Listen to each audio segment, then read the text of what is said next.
Hallelujah, hallelujah.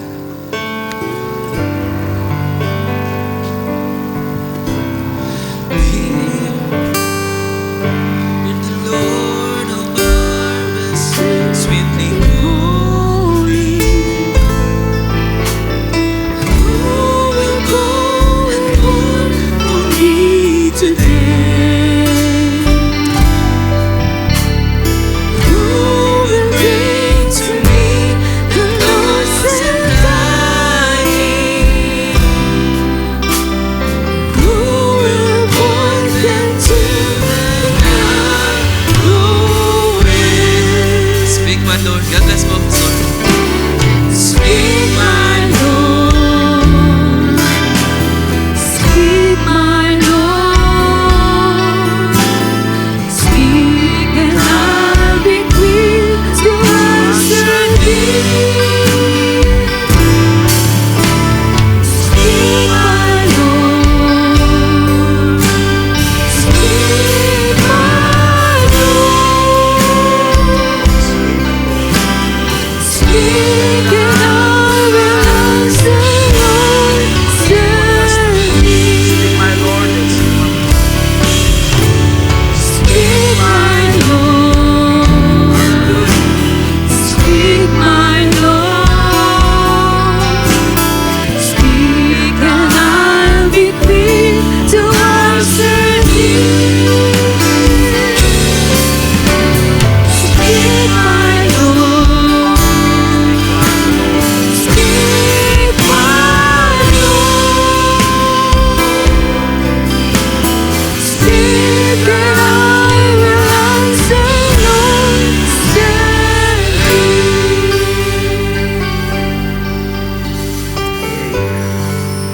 hallelujah. Speak to us, Lord, once again sa gabi ito. Ikaw ay mangusap muli. Ikaw ay magpahayag muli ng iyong mga salita ng iyong kalooban sa aming kalagitnaan sa gabi ito. Tayo po'y manalangin. Panginoong Diyos, muli kami ay nagpapasalamat for giving us this grace sa gabi ito to have the fellowship kasama ang iyong mga banal, O Diyos, sa dakong ito. Ikaw ay aming tinataas, Ikaw ay aming pinupurit na pasalamatan. Katulad ng aming inawit kanina, tunay ng Panginoon na dakila ang iyong biyaya, O Diyos.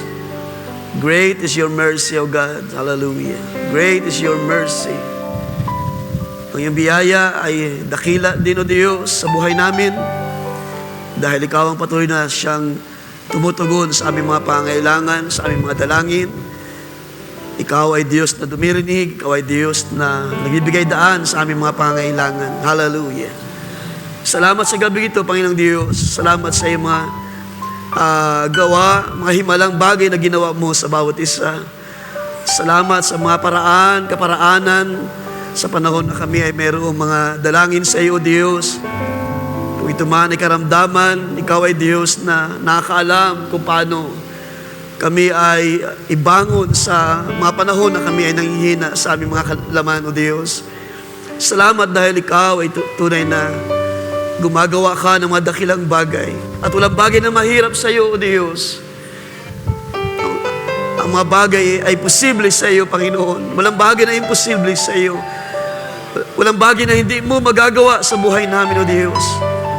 Ikaw ay maraming kaparaanan para matugunan ang mga pangailangan ng iyong mga banal. Kaya sa gabing ito, bayang Ikaw, O Diyos, ang siyang may taas at madakila minsan pa sa aming kalagitnaan, at Ikaw, Diyos, ang siyang aming masaulian ng lahat ng buong puso pa. Salamat sa iyong biyaya sa bawat isa. Panginoong Diyos, aking dalangin, ang iyong biyaya ng mga salita patuloy na gumawa, mangusap sa aming mga puso sa gabing ito, Diyos. Patuloy kang magturo sa iyong iglesia.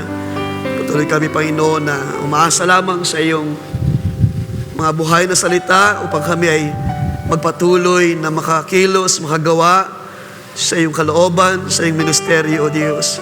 Bayang, Panginoon, na magamit muli ang mga sandali upang kami ay patuloy na matuto sa iyong salita at makita pa namin, O Diyos, ang mga layunin ng iyong pagparito sa uling mga araw. Hallelujah. Ang iyong layunin ng pagpapatibay sa aming panampalataya, pag-akay sa bawat isa sa magitan ng banal na Espiritu, O Diyos, upang kami ay madala mo sa buong katotohanan sa uling mga araw na ito. Pagpalain ka, pagpalain ng iyong mga salita. Maging ngayong malit na lingkod, O Diyos, ay sa iyo lamang umaasa at nagtitiwala. Bayahin ka ang siyang kumuha ng lahat ng kalwalatian at kapurihan. Sa iyo ang lahat ng bagay may sauli, sa iyo lahat ng papurit pasalamat sa tanging pangalan ng Panginoong Kristo Jesus. Everybody say amen and amen. Amen. Natin palapakan ng Panginoong mga kapatid. And we say praise the Lord. Praise the Lord. Purihin ng Diyos, purihin siya sa ating kalagitnaan. Bago tayo magsiupo, let's open our scripture.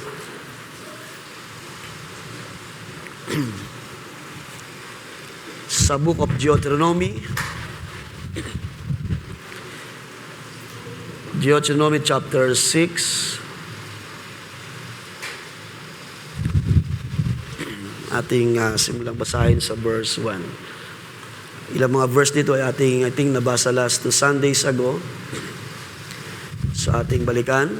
Deuteronomy chapter 6 verse 1. Now this is the commandment, and these are the statutes and judgment which the Lord your God has commanded to teach you, that you may observe them in the land which are crossing over to possess, that you may fear the Lord your God, to keep all His statutes and His commandments which I command you, you and your son and your grandson all the days of your life, and that your days may be prolonged.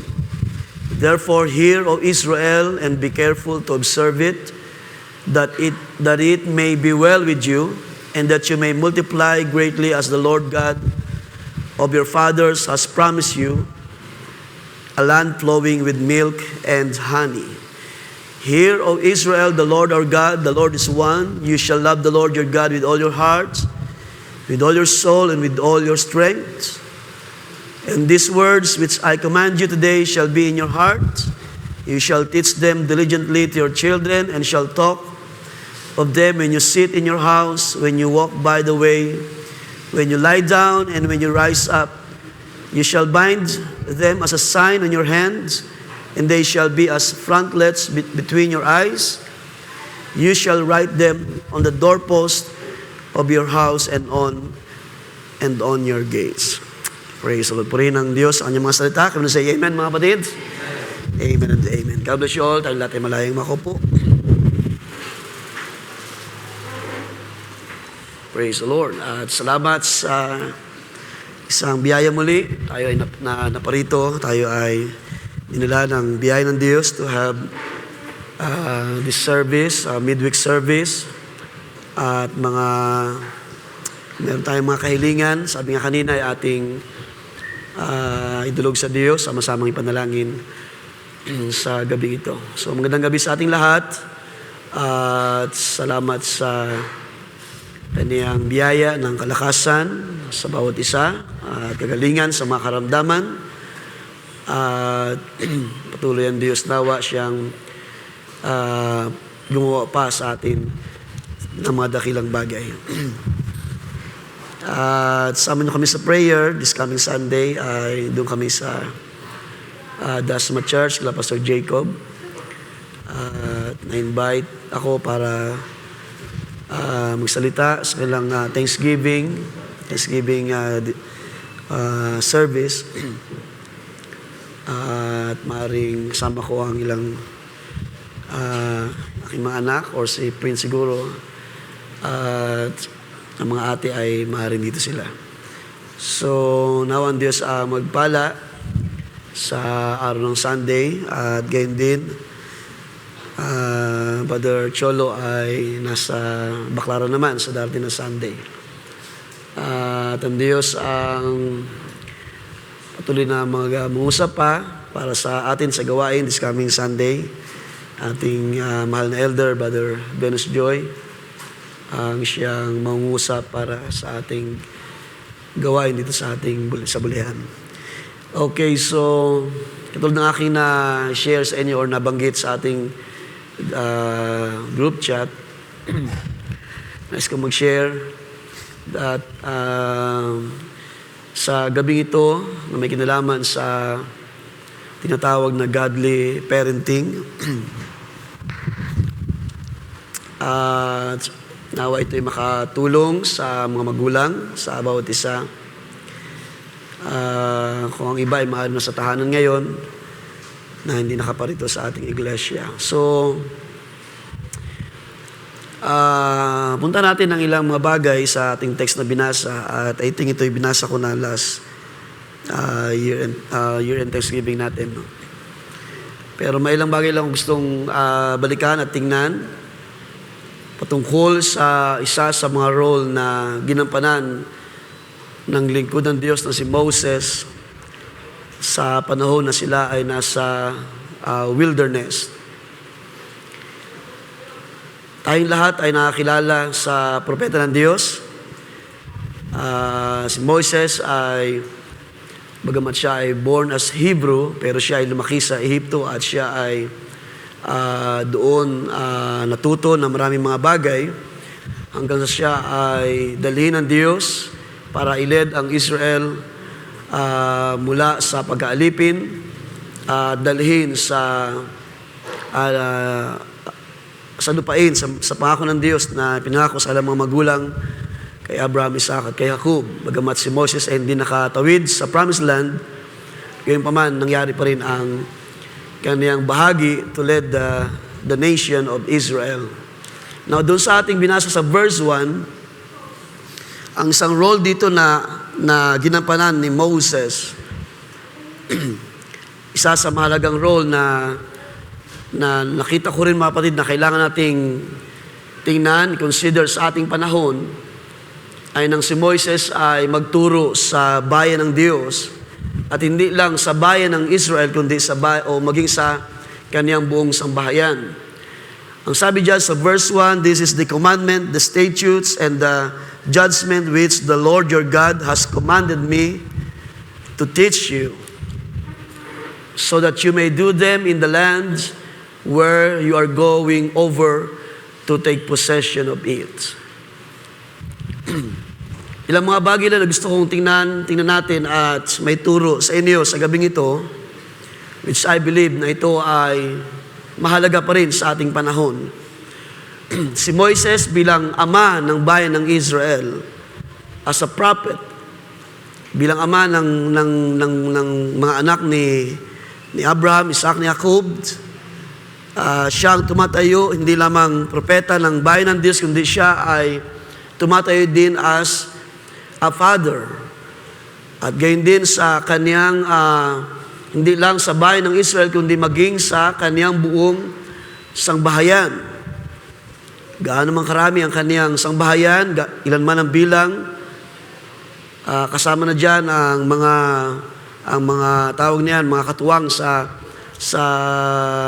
sangbahayan, sa isang pamilya. Dahil sa mga panahon na yon, hindi lang yung mga anak ang tinuturing na part ng household, kundi maging yung mga katulong or kasambahay.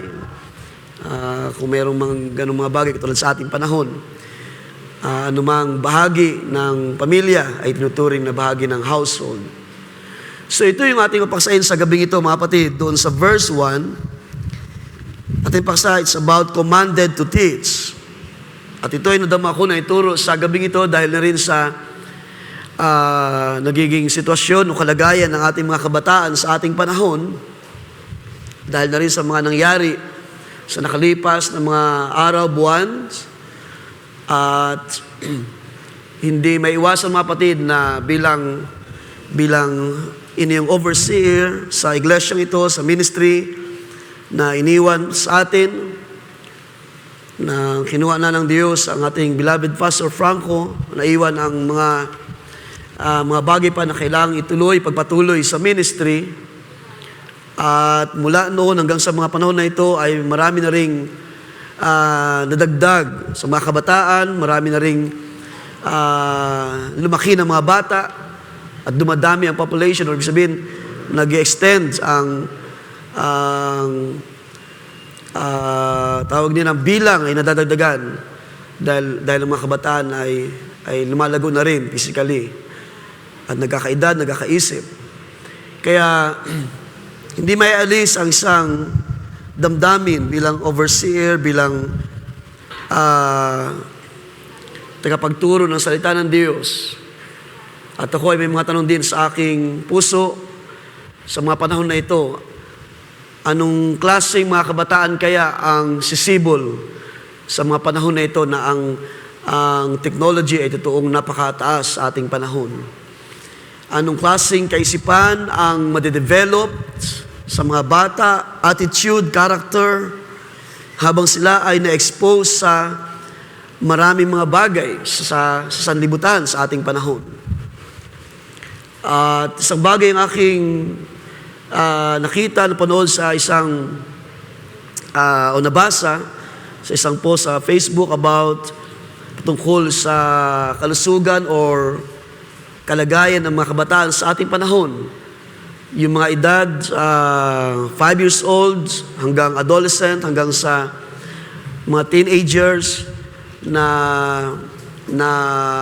nalululong or nabababad ang panahon sa technology, sa social medias, at marami ng pag-aaral ang pinapakita ng mga health advocates. Kapag ang mga bata ay matagal nakababad sa technology, ay nakita nila na naapektuhan ang pag-iisip, ang attitude, ang kanilang decision, ang kanilang pagpapasya sa sarili, ang kanilang pagkilala ng mga bagay sa kanilang kapaligiran. Kasama na dyan yung paglago bilang individual as a person. And that's why, isang bahagi lang ito na gusto kong tingnan natin sa gabi ito, mga kapatid. I just pray na ito ay makatulong sa ating lahat. Dahil sa hindi man natin minin man natin o hindi, ang morality ng mga tao sa ating panahon ay totoong bagsak. Sino sa inyo mag-agree, mga kapatid? Mula sa mga bata na nag-iedad 5, pagtungtong ng 4, 5 years old, 6, 7, pataas, hanggang sa mga puti na ang buhok. Ibig sabihin, may gulang na. Mga matanda na ay masyado nang nahook sa technology, sa social medias, sa paglago ng karunungan. Ang sabi ng Scripture, yan ay inihula na sa huling mga araw ay lalago ang karunungan.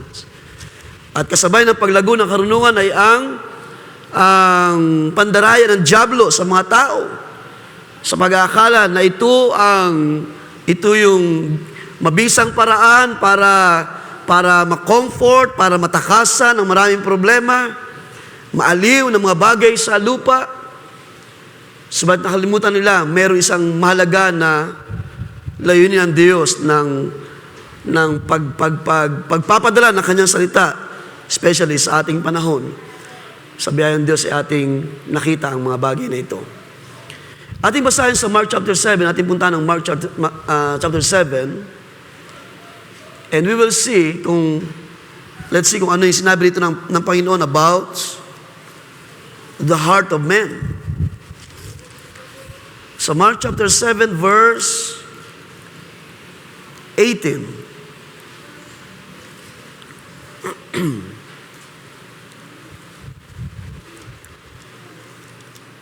Ang sabi diyan, so he said to them, are you thus without understanding also? Do you not perceive that whatever enters a man from outside cannot defile him? Tinutukoy dyan yung pagkain na pumapasok sa ating katawan. Because it does not enter his heart, but his stomach, and is eliminated. So inilalabas natin ang mga bagay natin kinakain, thus purifying all foods. And he said, what comes out of a man, that defiles a man. Yun daw lumalabas sa tao, yun ang nakahawa sa tao. For from within, out of the heart of man proceed evil thoughts, adulteries, fornications, murders, thefts, covetousness, wickedness, deceit, lewdness, mga kahalayan, an evil eye, blasphemy, pride, foolishness. At sabi sa verse 23, all these evil things come from within and defile a man. So pinapakita dito ni Jesus na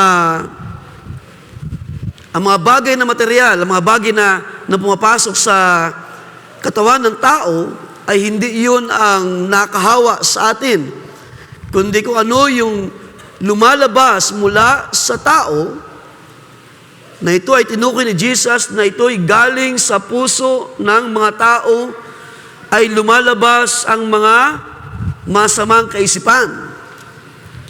At kung kayo ay agree, mga kapatid, sa panahong ito, this is what the condition.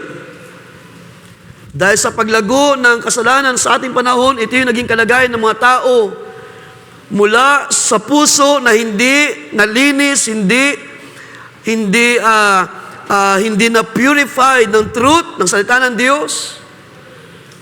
Mula sa mga pusong makasalanan, sabi diyan ay lumalabas ang mga bagay ng mga evil thoughts at maraming mga bagay ng kasalanan, at ito yung nakakahawa, sabi ni Jesus. Ito yung nakakahawa sa mga tao. Yung character, yung hindi mabuting bagay, yung masamang ugali ng mga tao, masamang kaisipan. Ang sabi ni Jesus, all evil things come from the heart. Masyado nang pinupuno ng dyablo ng evil thoughts.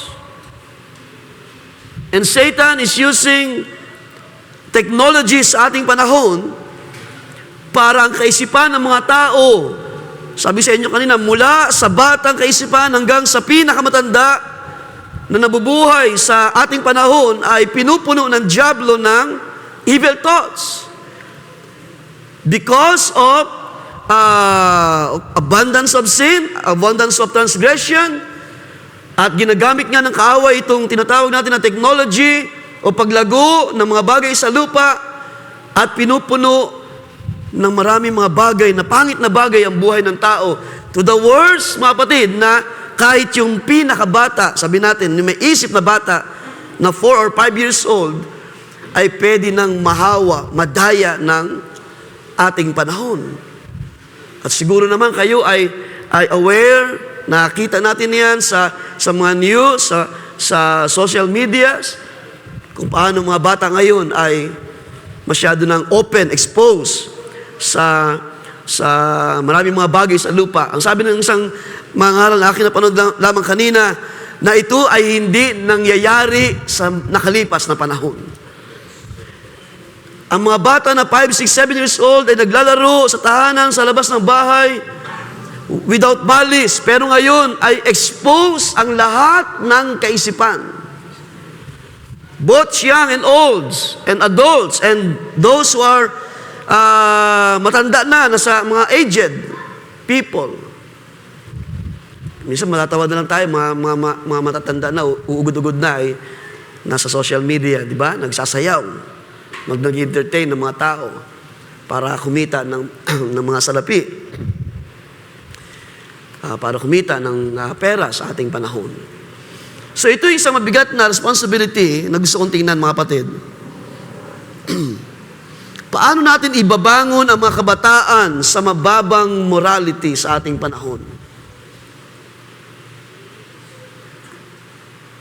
Paano natin madadala ang mga bata sa kalooban ng Diyos kapag sila ay masyadong exposed sa Facebook, sa social medias, sa mga games, sa mga pinagkakaabalahan na marami sa ating panahon? Walang pinipili, bata, matanda. Kahit man tayo, maaaring minsan ay nadadaya o nadadala ng mga sitwasyon. Pero sabi ko nga, mga kapatid, niniwala ako na hindi na sasapat yung ating ginagawa minsan na pasita-sita lang. Ibig sabihin, yung minsan ay ating, halimbawa, ating mga anak ay ating sinasabihan, anak, tama na yan. Anak, baka pwedeng bukas naman. Ibig sabihin, dinadaan natin sa pagpuna na lang minsan, pagpapaalala sa mga nakalimot, dahil nauubos ang oras sa paggamit ng technology. Niniwala ako mga kapatid na hindi ito mabisang paraan para may ayos ang kalagayan ng ating mga kabataan. Sa akin nakikita, hindi sasapat yung isang maliit na bahagi ng paalala.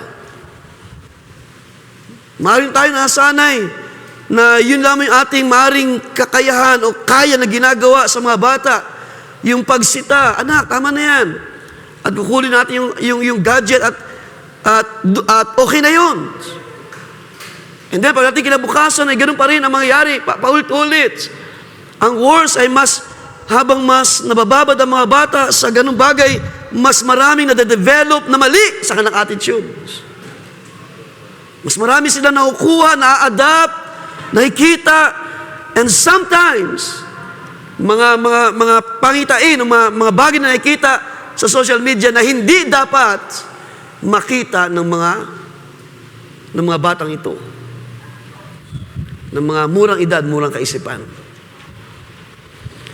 And that's why, I hope sa gabi ito ay ating balikan ang scripture. Paano inutusan ng Diyos ang mga magulang para turuan ng kanilang mga anak?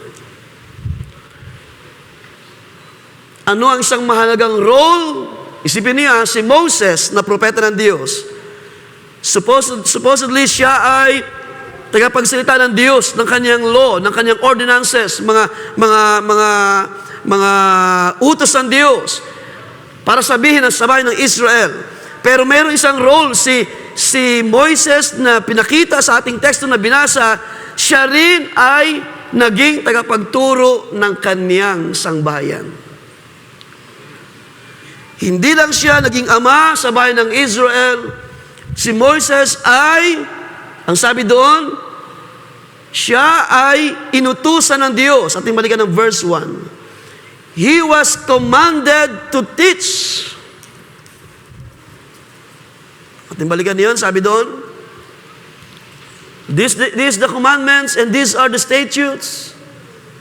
Dumating ang mga utos ng Diyos, dumating ang mga, ano ba yung statutes sa palatuntunan? Yan, mga palatuntunan ng Diyos, mga kahatulan, which the Lord your God has commanded me, sa isang salin na aking tiningnan, binasa, ay ginamit yung salitang me. Which the Lord your God has commanded me to teach you, so that you may do them in the land where you are going over to take possession of it. Ginamit siya para magturo sa bayan ng Israel, pero si Moses ay ginamit din ng Diyos para turuan ang kanyang anak, magiging anak at magiging anak ng kanyang mga anak. And as a parent, mga kapatid, niniwala ko na ito ay kailangan pa rin ma-exercise natin even sa ating panahon, which I believe mas dapat pa nga natin gawin ang mga bagay ito dahil tayo nabubuhay sa isang pinakalikong panahon, perverse generation sa ating panahon. At nawa sa gabi ito ay hindi tayo namamalikmata lamang. Mga kapatid, buksan natin ang ating mga kaisipan, mga mata ng ating mga puso, nabubuhay tayo sa perverse generation, perverted generation. Ang sabi ng prophet sa ating panahon, most deceiving age sa ating panahon. So wag na natin tingnan yung pagiging prophet ni Moses as a leader sa Israel. Ang ating nalamang kunin ay yung kanyang role as a father, as a parents. Bakit kailangan magturo ni Moses sa kanyang mga magiging mga anak, sa kanyang buong sangbahayan? At dito ay makikita rin natin yung purpose pinakita ng Diyos. Ating balikan ng ating teksto. Sa verse 1, ang sabi diyan, si Moises ay inutusan para magturo.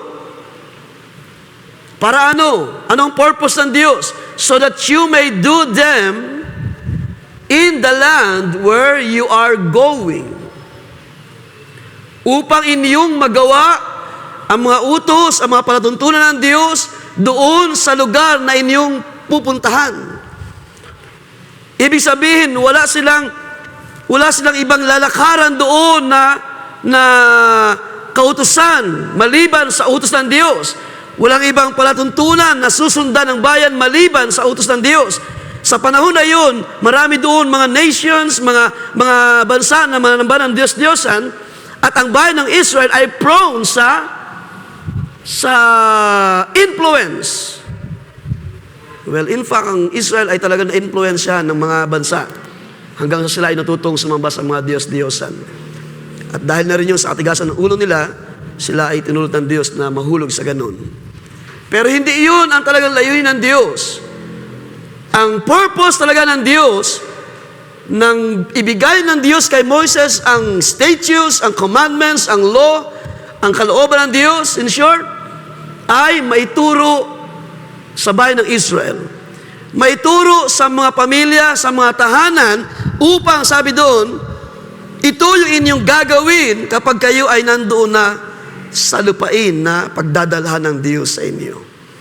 Or, kahit saan man sila pumaroon, meron silang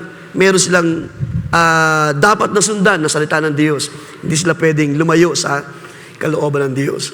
Punta natin na itong chapter 12 ng Deuteronomy, verse 1. Deuteronomy chapter 12, verse 1. Sabi diyan, these are the statutes and the judgments which you shall carefully follow in the land, which the Lord, the God of your fathers, has given you to possess as long as you live on the earth. So ibinigay yung statutes, yung judgments, sabi diyan, which you shall carefully follow in the land. Ibig sabihin mga kapatid, ito yung magiging buhay ng bawat pamilya. Meron silang susundan, merong utos, merong dapat lakaran. Hindi sila lalakad sa kanilang sariling mga paraan, decision. At kung hindi si Moises tinuruan ng Diyos o inutusan, sino ang magtuturo sa bayan ng Israel? Kung walang Moses na pinadala ng Diyos, sino ang magtuturo? Sa pamilya na lang ni Moses. Kung wala yung magulang na ito, sino ang magtuturo sa mga bata? Isa pang purpose, sabi doon sa verse 2, so that you, your son, and your grandson will fear the Lord your God. Kapag ang mga bata, kapag ang mga anak ay naturuan, sila ay matututong matatakot sa Diyos. At nakita natin last Sunday, ang pagkatakot na ito ay pagkilala sa Diyos una, at pagpapakumbaba sa Diyos. Ikatlo, paggalang sa Diyos. At kapag ang mga bata ay naturuan, kapag sila ay gumagalang sa mga salita, sa mga itinuturo, sila ay gumagalang unang-una sa Diyos. Kapag kanilang sinusundan ang mga palatuntunan ng salita ng Diyos, kumbaga sa ating panahon, kapag ang mga bata ay natututo ng kalooban ng Diyos, hindi tayo ang sinusundan, kundi ang Diyos. Amen po ba mga kapatid? Ang Diyos ang kanilang sinusundan. Kaya sabi diyan, so that you, your son, and your grandson will fear the Lord your God. Kapag ang mga bata ay natutong o naturuan ng tama sa salita ng Diyos, they will fear the Lord. Another one, verse 2, to keep all statutes and His commandments. Kailangan turuan ni Moses ang kanyang sambahayan para ang kanyang sambahayan ay matutong mag-ingat ng mga palatuntunan ng Diyos.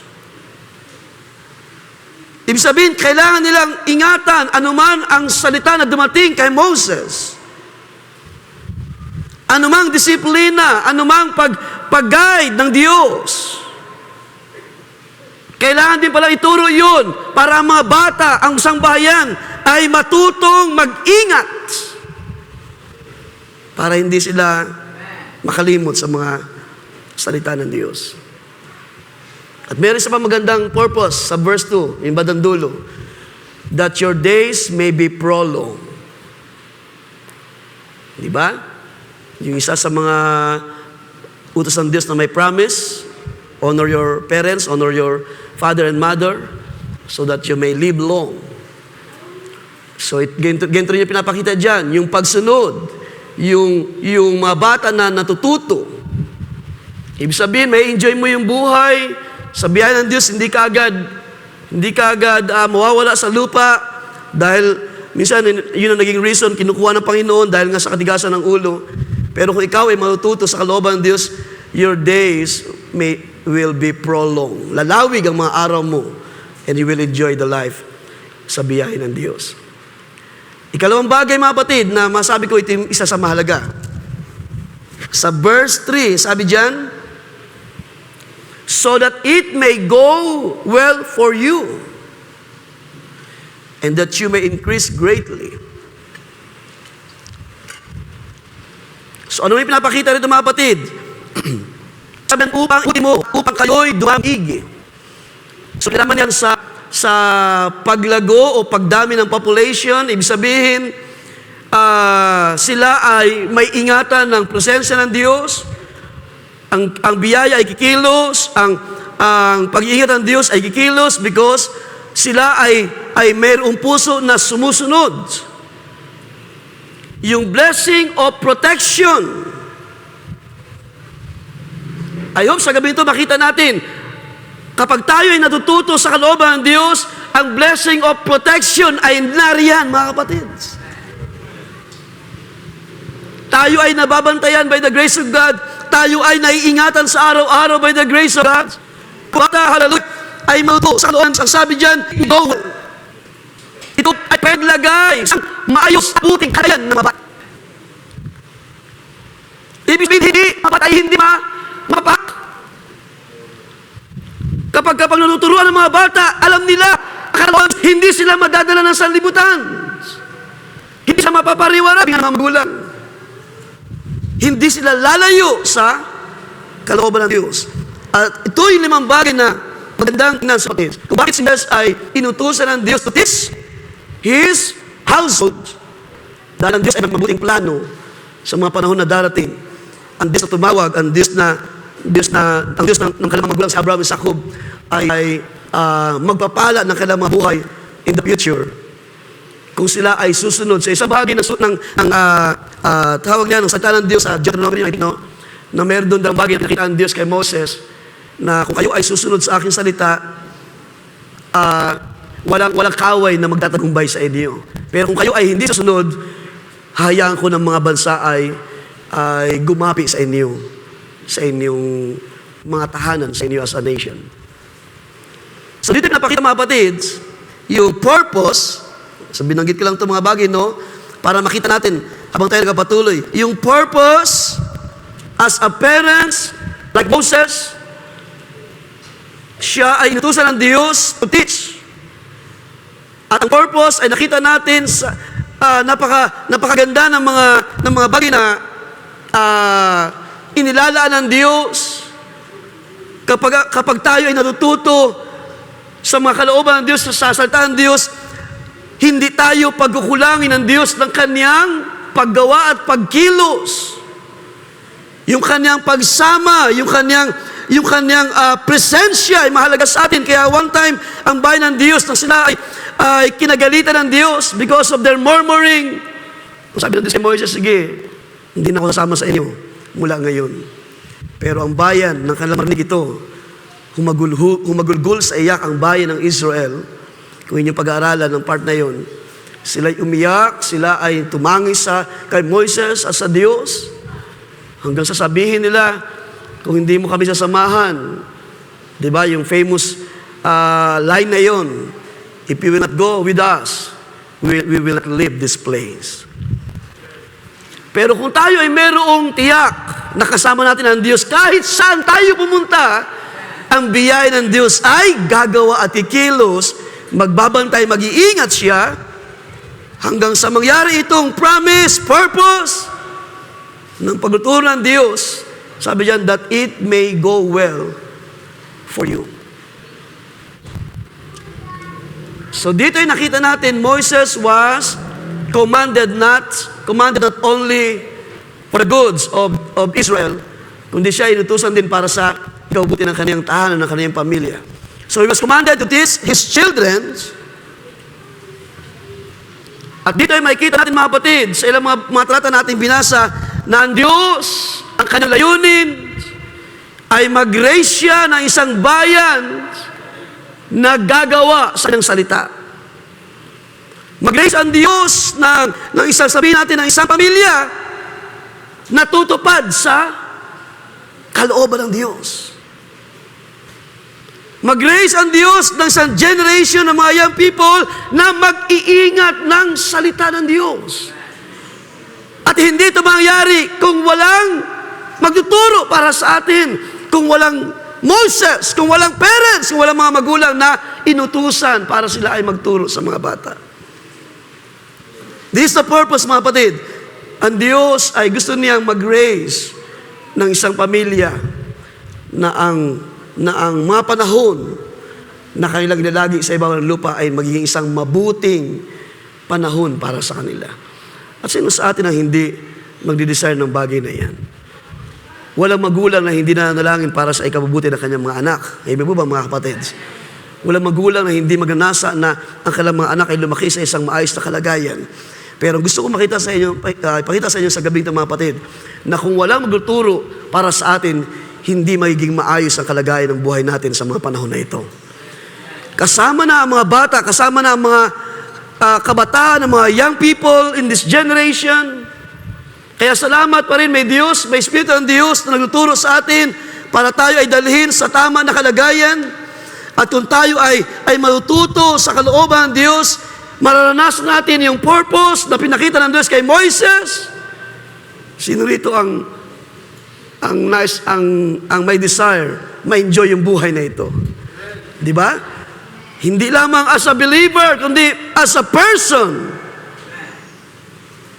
Mas maigi nga, hindi lamang bilang individual, kundi bilang anak ng Diyos, ay naranasan mo yung mga pangako ng Diyos, yung divine purpose ng Diyos, yung kanyang plano, yung kanyang layunin, why tayo ay tinawag ng Diyos sa ating panahon. At kung bakit tayo nandito ngayon sa ating kapanahunan. Mabuti ba ang Diyos sa ating mga kapatid sa mga panahon na ito?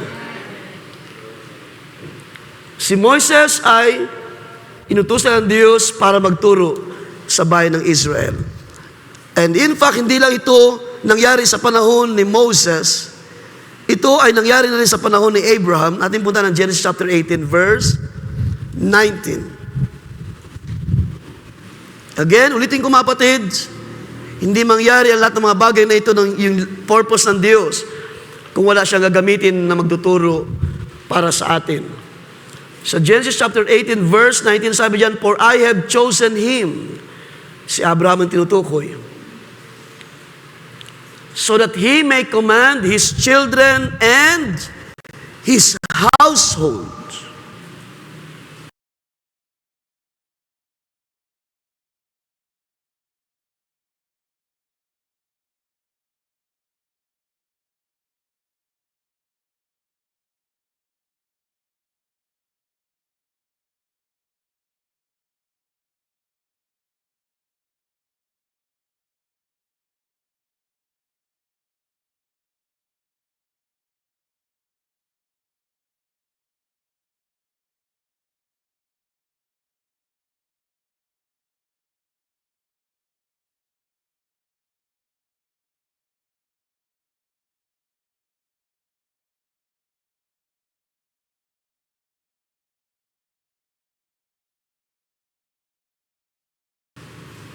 Si Abraham din, katulad ni Moises, ay tinawag ng Diyos for this purpose.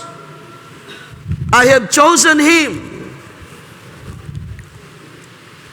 Masabi ka sa gabi ito, God chose you. Kayo ay mga pinili ng Diyos. Pinangyari ng Diyos ang desire ng iyong mga puso. Kayo ay dinala ng Diyos sa mga panahon na kayo ay naging bahagi ng isang pamilya. At ngayon na meron na rin kani-kaniyang pamilya ang bawat isa. Ang Diyos ang siyang nagpahintulot, ang Diyos ang siyang tumawag Ang Diyos ang pumili kay Abraham. Ang sabi niya, so that he may command his children and his households after him to keep the way of the Lord by doing righteousness and justice, so that the Lord may bring upon Abraham what he has spoken about him. So, pinakita rin dito kahit sa panahon ni Abraham, hindi lang sa panahon ni Moises, na may purpose talaga ang calling. Okay? Take note niyan. May purpose ang calling ng Diyos, ang pagtawag ng Diyos sa mga magulang. Like Moses, Abraham also was commanded and binigyan siya ng opportunity to teach. Nahayag kay Amang Abraham ang daan ng Diyos, ang purpose ng pagkatawag niya, ang katuwiran ng Diyos, ang kahatulan ng Diyos, at ito yung kanyang ituturo. Kanino? Sa kaniyang mga anak. That he may command his children sa daan ng Diyos, sa katuwiran ng Diyos, sa kahatulan ng Diyos. Ang mga bata ay matututo at lalaki sila na mayroong unawa sa kalooban ng Diyos. Like Moses, like Abraham. At para sa akin mga kapatid, ito yung kalooban ng Diyos. Kaya nga sinasabi natin, there's no accident. Walang aksidente sa pagtawag ng Diyos. At kayo na mga magulang ngayon ay hindi isang aksidente ang pagiging ikaw ngayon. There is a purpose. At lumitaw sa ating mga tadyang, sa ating mga balakang, ang mga bata. For a purpose. Hindi sila lumitaw para lamang sila ay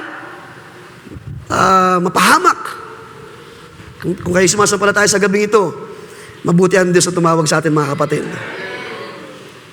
Mula sa ating pamilya, and I can say also, as a witness sa isang pamilya na kinalakihan ko, na may takot sa Diyos, sa biyaya niya ay nakita ko kung paano ang aming mga magulang, hindi dahil sa siya ay pastor, aming nanay ay ganun din kinakitaan ng pagsunod sa pananampalataya. Nagkaroon ng mga kapatid na may takot sa Diyos, and eventually ginamit din ng Panginoon. Bagamat nasa position, in a position, sa ganung uri ng pamilya, yet niniwala ako na wala naman sa ating favoritism ang Diyos, walang pinipili ang Panginoon. Lahat tayo ay pwedeng makaranas ng, ang sabi ng sa ating binasa, ng mga mabubuting panahon. Kung tayo ay lalakad sa salita ng Diyos. Maranasan natin na tayo ay palaguin, makaranas, ma-enjoy ang buhay, magkaroon ng prolonged life. Yung mga may gulang na rito. Magkaroon ng isang mabiyayang panahon. Because tayo ay naging masunurin sa Diyos. At kung ang mga bata ay matuturuan, like Abraham, like Moses. Tignan niyo mga kapatid. Ang sabi dyan, balikan natin yon. Si Abraham was chosen, siya ay pinili ng Diyos, that he may command his children. Ano ituturo ni Abraham? Daan ng Diyos, katuwiran ng Diyos, kahatulan ng Diyos, plano, kaisipan ng Diyos, and everything. At yung isang malagang bagay dyan ay yung way of the Lord. Alam natin ang sinabi sa Isaiah chapter 55 verse 8 to 9, ang daan ng Diyos ay hindi natin daan. Ang kaisipan ng Diyos ay malayo sa kaisipan ng tao. Ang pasya ng Diyos, ang plano ng Diyos, ang pagtawag ng Diyos ay higit na mataas kaysa sa ating kaisipan. At ito yung daan ng Diyos na gustong ipaturo ng Diyos kay Abraham sa kanyang mga maiging anak, yung daan ng Diyos. Pag sinabing way of the Lord, it is an understanding na ang daan ng Diyos ay higit na mataas ating daan. Ang way of the Lord ay pinapakita as, kung ito yung ating naunawaan, ang Diyos sa kanyang kaisipan, siya ay higit na dakila kaysa sa ating mga pagpapasya, sa ating mga pag-iisip. At kapag ang mga bata ay natuto sa ganung paraan, matututo silang magtiwala sa Diyos. Hindi sila matakot lumaki, hindi sila matakot humarap sa mga problema, hindi sila matakot makisalamuha sa mga tao, lalo na sa mga hindi mananampalataya. So the way of the Lord means to understand that His ways are higher. Ang mga bata must learn to seek God's instructions. Ang mga bata must learn how to live righteously.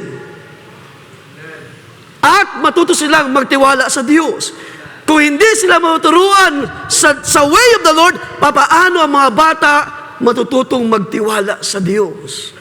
At yun dahilan, may mga teenager, may mga kabataan, hindi nila alam kung paano harapin ang gawa ng kaaway. Because hindi sila, in some way, hindi sila naturuan ng kalooban ng Diyos. Because I believe, mga kapatid, kapag ang mga bata ay natuto sa katuwiran ng Diyos, they will learn kung paano nila lalakaran, kung paano sila haharap sa mga tukso sa sanlibutan, kung paano sila magdi-discern, kung paano sila magdi-decide para iwasan, para layuan ang mga bagay na ito. Sila ay lalaki na meron silang tama na discernment because sila ay well-trained and well-teached ng biyaya ng Diyos. Kung ating mabasahin, balikan ng 1 John, ating punta ng 1 John chapter 4.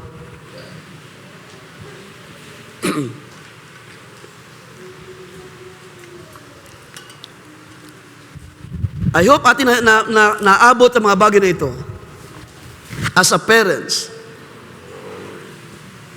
Because mahalaga na matuto ang mga bata how to discern things na hindi tama at hindi mali o tama sa kanilang harapan. Kahit man ang mga young people, tingnan nyo yung mga young people na hindi marunong humarap sa challenge ng kaaway. Hindi nila alam kung paano i-discern na kung if I decide to do this, if I will decide to say this, di ba? Sa ating pa lamang kaisipan, iisipin pa lamang natin, sabi nga ni Brother Branham, doon pa lamang sa kaisipan ay meron ng meron ng battle. Hindi pa natin sinasabi sa ating kaisipan ay may battle na, meron ng, ano ba, gagawin ko ba ito? Iniisip mo pa lang, di ba? Pero dahil nga ikaw ay kulang ng kalaman ng Diyos, ng kahatulan, ng kalooban ng Diyos, ng daan ng Diyos, sa iyong kaisipan pa lang ay gapian ka na. And that's why, unti-unting sasabihin at gagawin ng actions ang mga gawa ng laman. But sa gabi ito, mga kapatid, nais ko sabihin sa inyo, we as a parents, kailangan din natin ng tamang discernment.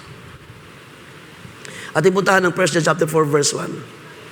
Beloved, do not believe every spirit, but test or try the spirits to see whether they are from God. Because, sabi dyan, many false prophets have gone out into the world. So, ang gusto ko lang dyan tingnan, mga kapatid, is tayo ng mga magulang should know how to discern everything. I-test muna natin, i-try. Bago natin pabayaan ang ating mga anak sa isang bahagi ng kanilang buhay. Sila ay lalaki, sila ay lumalaki. Hindi sila manatiling 1 year old, 2 years old, 3 years old. Magkakaisip sila eventually. Magkikinder sila, mag-elementary sila, hanggang mag-high school sila. But I pray sa gabi ito, as a parents, like Moses, tayo ay mga tinuruan, mga inutusan ng Diyos para magturo. At tayo ay dapat magkaroon ng tama na discernment as a parents. And I believe, mga kapatid, kung ang mga bata ay matututo how to discern evil and good, lalaki sila na marunong silang mag-decide sa kanilang sarili. Lalaki sila na marunong silang kumilala sa tama at mali. Madidiscern nila na ang pagsama, hindi lahat, kaya nga, minsan, ilang beses ko nang binabagit ang bagay na ito, no? na ang mga kabataan ay hindi marunong minsan mag-discern kung sino-sino yung mga kasama. At tayo ng mga magulang, dapat meron din tayong tamang discernment na hindi lahat ng mga kaibigan sa labas ay dapat samahan ng ating mga anak. Kapag wala nang kinalaman sa pag-aaral, at kung ginagabi na yung mga bata, you should know, you must discern. Because yung mga oras na lumilipas from 5 a.m., 6 p.m. hanggang sa nagdidilim, ito ay mga critical time, hours. Habang mas dumidilim, mas sumasama ang panahon. Yun ngang maliwanag harap-harapan, nagnanakaw, harap-harapan, nagre-rape, harap-harapan, gumagawa ng masama ang mga tao. Ating i-try ang mga spirits. Dapat meron tayong discernment. Kapag ang ating mga anak ay may maling actions, i-discern natin. There is someone, may mga bagay na nakaka-influence. Kapag ang anak natin natututo na magsinungaling, may mga influence sa labas. Kapag ang mga bata ay natututo ng gumawa na hindi mabuti, may influence sa labas. And minsan kahit nga sa loob At yun yung aking naban kanina, kapag ang bata ay masyadong nabababad sa technology, hindi pa man siya lumalabas, ang influence sa sanlibutan ay napakalakas, mga kapatid. I just pray, mga kapatid, sa gabi ito, bilang mga magulang, ay magkaroon tayo ng tamang discernment. Kapag mali na ang lakad ng ating mga anak, dapat meron tayong right judgment. Basahin ko itong 1 Corinthians chapter 15, sabi ni Pablo, verse 33, do not be deceived. Huwag tayo padaya, mga magulang. Bad company ruins good morals. So mga magulang, dapat hindi tayo payag ng payag lamang kapag, sige anak, huwag ka lang papagabi. Pero hindi mo naman alam kung sino-sino yung mga kasama ng mga bata. Kung ano yung ginagawa ng mga bata. Kung ano yung pinagkakabalahan.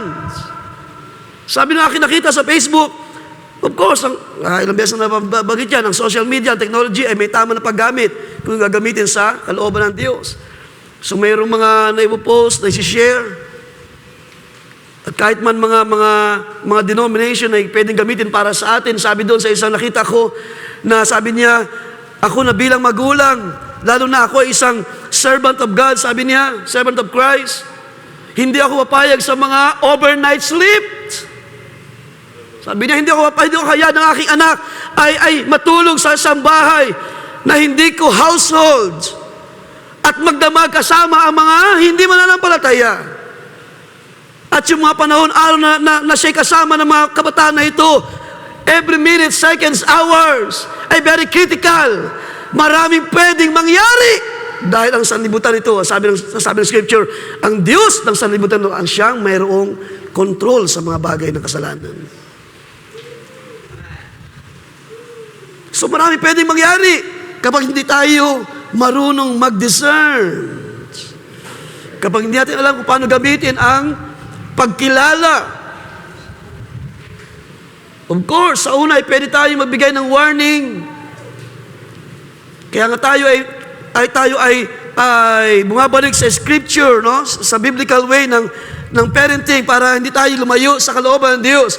So, magbigay tayo ng warning. Dapat matuto tayo magbigay ng warning sa mga bata. Kapag sila nasusunod, dapat meron tayong disciplinary action. Dapat matuto tayong magsaway. Matuto tayong magbigay ng disciplinary action. Huwag natin hayaan na i-baby natin mga anak. Kapag mali ay mali, kapag tama ay tama. Kapag ito ay kalooban ng Diyos, ang Diyos ang bahalang mag-ingat ng buhay nila. Hindi sila hayaan ng Diyos na mapahamak. May Diyos na gagawa para sila ay maingatan sa kanilang mga daan. 2 Timothy 3:16, sabi diyan, familiar verses, all scripture is inspired by God and beneficial, profitable, for teaching, for rebuke, for correction, for training in righteousness, so that the man, and in our case, as a parents, upang yung mga kabataan na ito, so that our children so the children of God may be fully capable, equipped for every good work.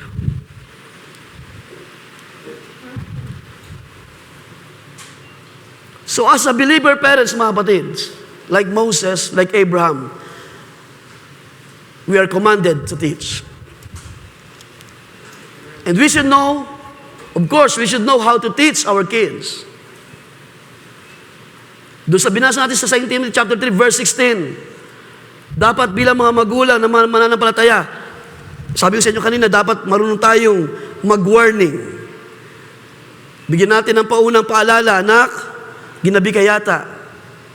Sana hindi na mauulit. Pero kung mauulit pa rin, dapat marunong tayong magbigay ng warning. Ang salita ng Diyos, sabi ni Pablo kay Timothy, mga gamit, merong beneficial. Saan? Sa pagtuturo.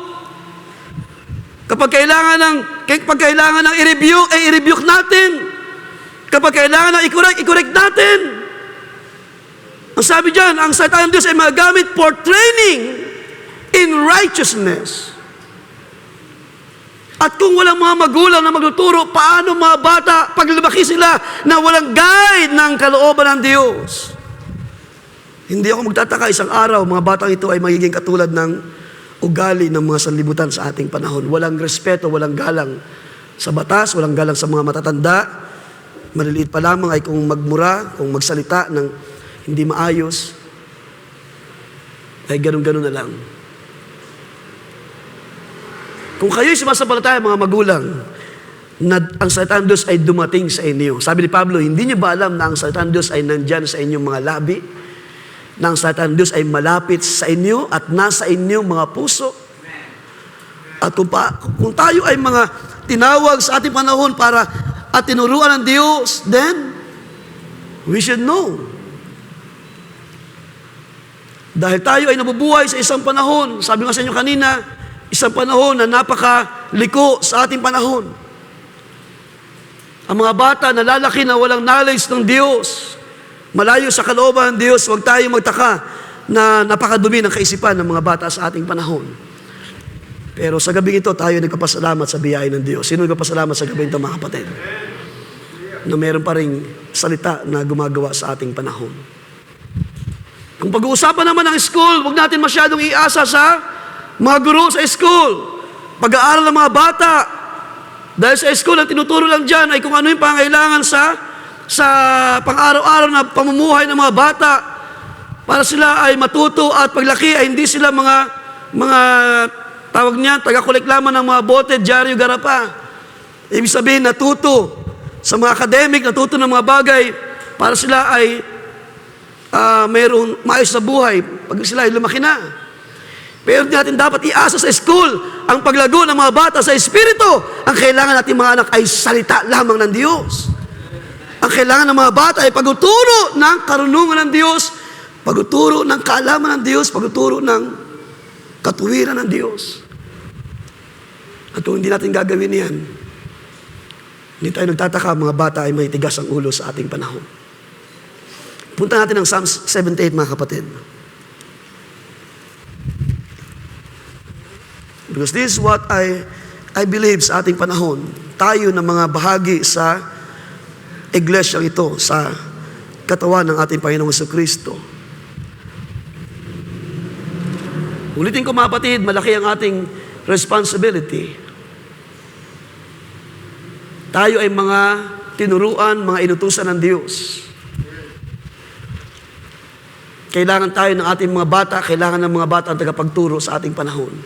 Psalms chapter 78, ating basahin from verse 1. Give ear, O my people, to my law. Incline your ears to the words of my mouth. I will open my mouth in a parable. I will utter dark sayings of old, which we have heard and known. And our fathers have told us. Salamat, may mga magulang na nagtuturo. May mga magulang na nagsasaysay ng kalooban ng Diyos. At ang mga bata should be grateful sa bagay na yan. We will not hide them from their children. telling to the generation to come the praises of the Lord. Mga bata should know how to praise, should know how to worship. Magbigay papuri at magpasalamat sa Diyos. Maliit pa lang ay dapat maturuan ng mga bata.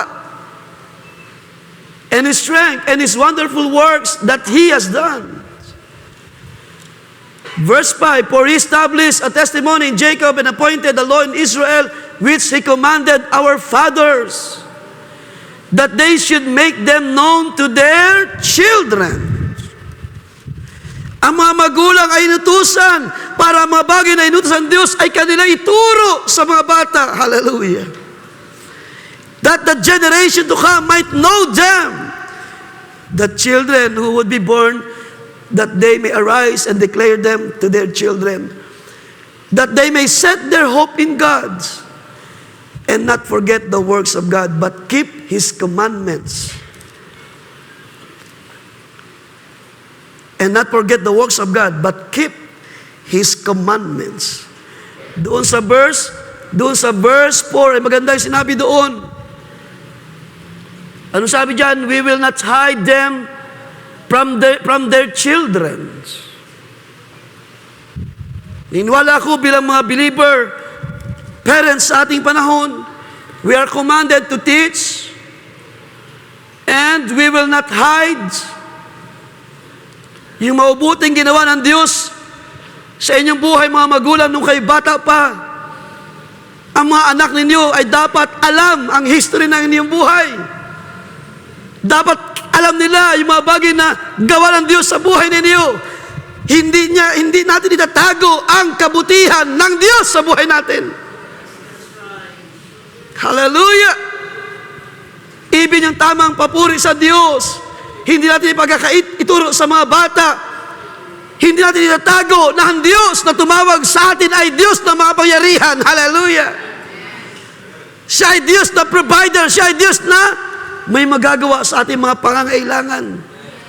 At ang mga bata natututo sa bagay na ito, nagkakaroon sila ng tama na confidence. Lalaki sila na mayroong tama na pagkakilala sa Diyos, sa mga magulang. Matututo silang lumakad ayon sa kalooban ng Diyos. At niniwala ko na ito ay mahalaga sa ating panahon, mga kapatid. Ang sabi doon sa ating binasa, na-establish ng Diyos ang kaniyang salita. The Lord established and appointed His word. Nung ito'y dalhin ng Diyos, ang kanyang salita sa buhay natin, bilang mga magulang, hindi natin ito sasarilinin. Teach your children how to walk sa kalooban ng Diyos. Dalhin niyo ang mga bata sa pagtuturo ng salita ng Diyos. Huwag natin masyadong iwan ang mga bata at ipagkatiwala sa mga bagay sa lupa. Hayaan natin silang lumago, matuto sa kalooban ng Diyos. Dahil yan din ang purpose ng biyaya ng Diyos. Even kay Solomon, sabi niya, di ba? Madalas binabasa natin yan, train up a child in the way he should go. Psalms 22 verse 6. Even when he grows older, he will not abandon. You see? Mga magulang, inutusan para magturo sa mga bata, ay wag nawa natin ipagkait. At kapag ang mga bata ay naturuan ng tama, ang mga bata ay lalaki sila. Hindi sila lalayo sa kalooban ng Diyos. At tayo ng mga magulang, hindi tayo mahirapan para akayin ng mga bata because they learn kung ano yung sabi ng Diyos, kung ano yung kalooban ng Diyos. They were being taught sa kalooban ng Diyos. Dalahin ko na ito ay makita natin, mga magulang, sa ating mga kapatid na nasa tahanan ngayon, naka-tune in. At yung mga kaisipan na minsan, masyado tayo minsan complacent. Against ako minsan sa kaisipan ng mga, hindi naman lahat, no, pero yung ibang mga magulang na ang kanilang kaisipan is, bata lang yan, hayaan mo yan. Bata pa naman yan, hayaan mo lang. Pero sabi ni Solomon, train up a child. Mga magulang, train up a child. Watch out sa mga 4 years old, sa mga 5 years old na meron ng gadgets. Bantayan ang mga 7 years old, 8 years old na meron ng sariling gadget. Yung aming bunso na si Prince ay meron niyang cellphone na pinaglumaan ko. Pero siya ay, sa biyaya ng Diyos, siya ay laging binabantayan namin para magamit ng tama ang kanyang cellphone. Dala niya sa school ang kanyang cellphone para kapag siya ay tatawagan, kapag siya ay susunduin na. Pero never niya ginagamit sa school para sa kanyang sariling kagustuhan lamang.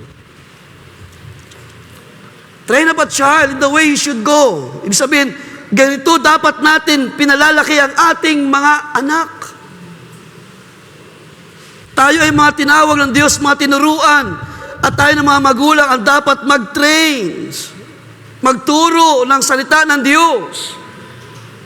Kung meron mang value subject sa school, it's all right, pero hindi yan ang perfect will ng Diyos para mga bata ay lumaki na maayos. Kayo ng mga magulang ay mayroong malaking responsibility para i-train ang mga bata sa tamang ugali na dapat ugaliin ng mga bata. At kapag sila'y lumaki, hindi sila lalayo sa bagay na ito.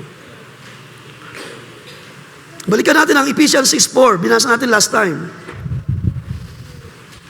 Fathers, do not provoke your children to anger, but, sabi ni Pablo, bring them up in the discipline and instruction of the Lord. Pag sinabing bring them up, turuan sila ayon sa saway at aral.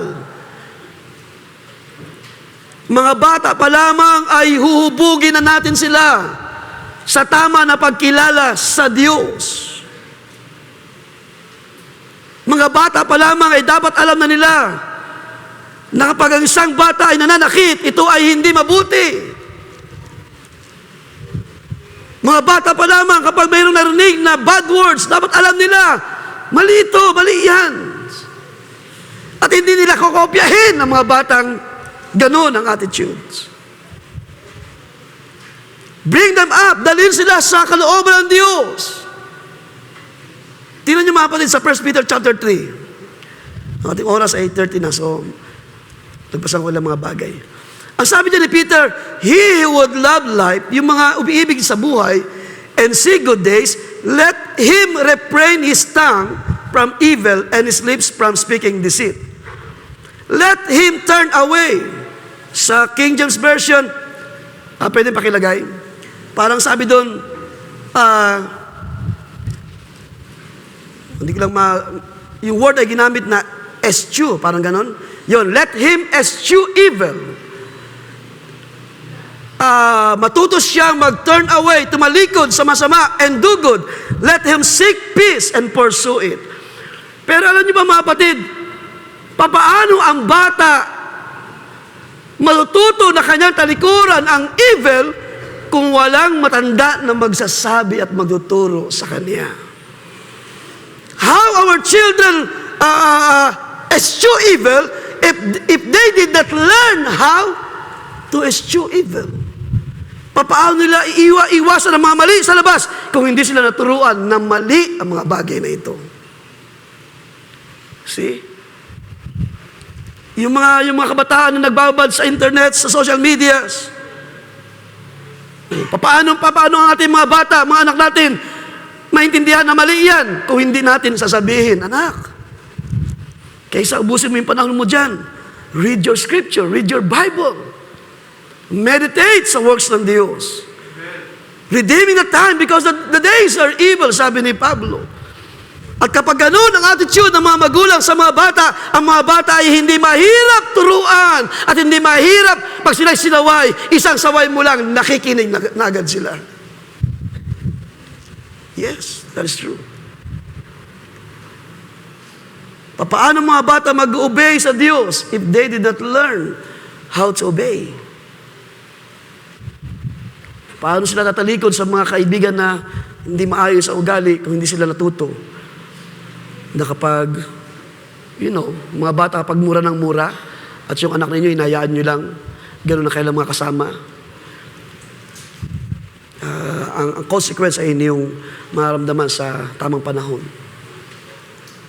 Kapag ang mga bata ay mga kaklase, di ba? Minsan,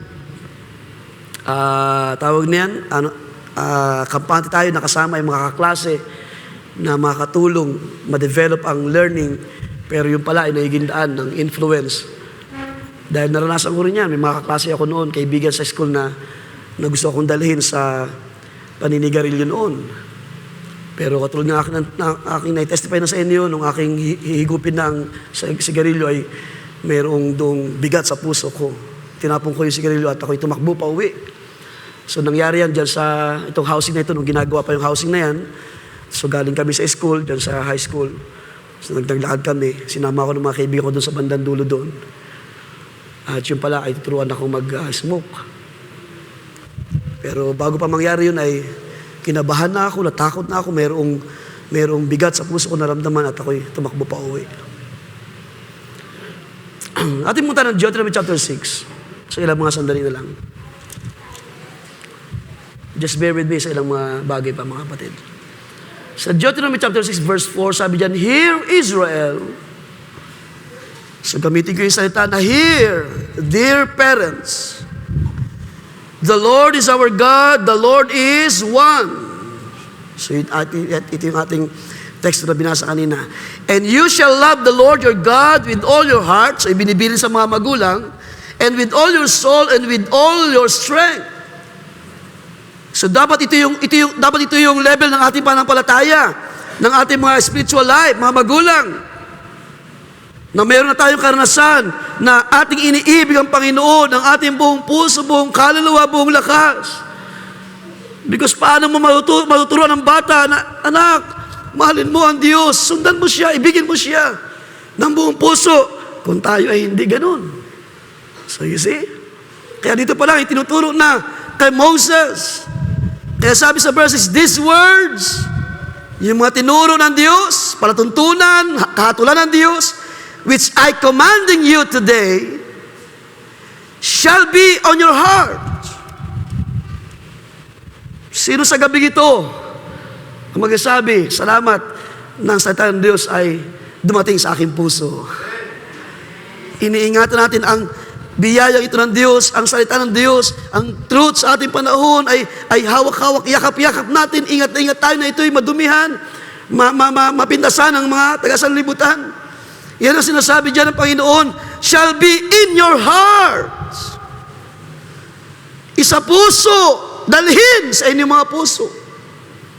And you, sabi ng Panginoon kay Moses,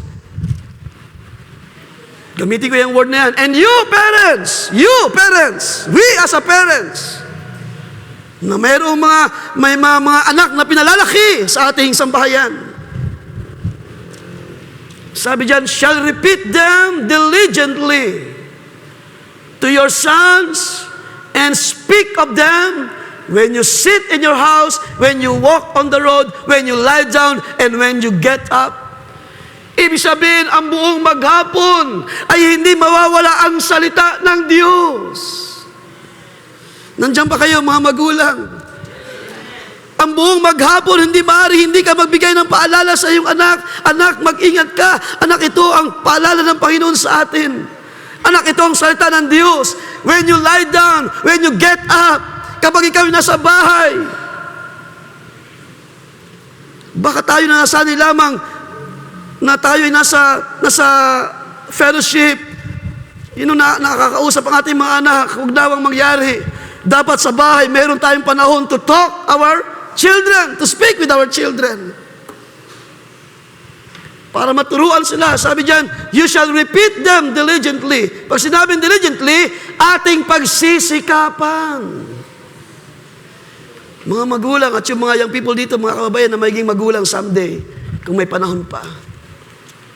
We will speak the word, the truth, the will of God diligently. Araw-araw yan, pagsikapan natin. Pagmulat pala ng mga mata ng mga bata, ay may paalala na, anak, yung biniling ko sa iyo noong nakarang araw, so parang re-remind mo na lang ulit. Anak, May oras yung cellphone, ha? Sino sa inyo, mga kapatid? Because sa akin, by the grace of God, ay in-apply ko yan sa aking mga anak na nagsisimula ng sumikat ang internet, ang social medias. Sinikap ko, 9 p.m., ay turn off yung mga cellphones nila. Nung lumalaki yan, sila Abigail, sila Honey, sila Hannah, si Kayla Grace. Turn off ang internet ng 9 p.m.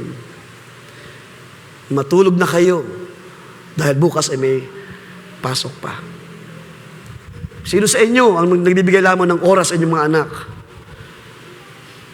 Ang aming bunso na si Prince ay dumaan sa ganyang process. Hanggang ngayon ay sinisikap namin 3 times a week. 3 times a week ang kanyang schedule para siya ay makahawak ng laptop kahit na paano. Hindi natin ipinagdadamot sa mga bata ay makapaglaro sila. Pero bantayan natin, turuan natin, merong tamang panahon, merong limitation. Merong takdang oras lamang na dapat natin ibigay sa mga bata. You shall repeat them or speak them diligently. So in short, huwag natin pababayaan yung mga bata nagbababad sa kanilang mga gadgets, sa kanilang mga cellphone. Hindi nyo alam na kung ano-ano na mga nakikita ng mga bata na minsan ay mga parental guidance. Could you imagine 6, 7 years old, 8 years old? Supposed to be ay dapat kanyang kaisipan ay malinis, walang malisya. Maayos ang kanyang mga pag-iisip, ang kanyang mga decision. Maayos ang kanyang mga pagsasalita, ang kanyang mga action sa labas. Pero tingnan niyo yung mga bata ngayon na expose sa technology. Sad to say. Pero sa ministry, sa ating gawain, kung meron man nangyari ng ganun, ayan ang isa sa layunin ng nakaplano na pag-uusap ng ating children's ministry. So, hintayin ko yung tamang panahon para maiset ang pag-uusap, ang meeting. Because ang ating mga teachers ay may mga bagay din na napapansin na pupuna sa ating mga Sunday schoolers. Which hindi dapat nangyayari kung hindi sila nabababad sa mga bagay ng sanlibutan. Or sa mga kaklase or sa labas na hindi mananampalataya. Verse 7, sabi dyan, and you, so binasa natin yan, shall repeat. So ang binabanggit yan ay si Moses na tinuruan para magturo, inutusan para magturo, and so also tayo ng mga magulang. Pag sinabi dyan na diligently, ibig sabihin yan, ito ay constant communication. Mga magulang, meron ba tayong panahon para kausapin ang mga bata, kamustahin ang pag-aaral, turuan ang mga bata, baka masyado na tayong umaasa rin sa Google. Sige anak, i-search mo na lang dyan.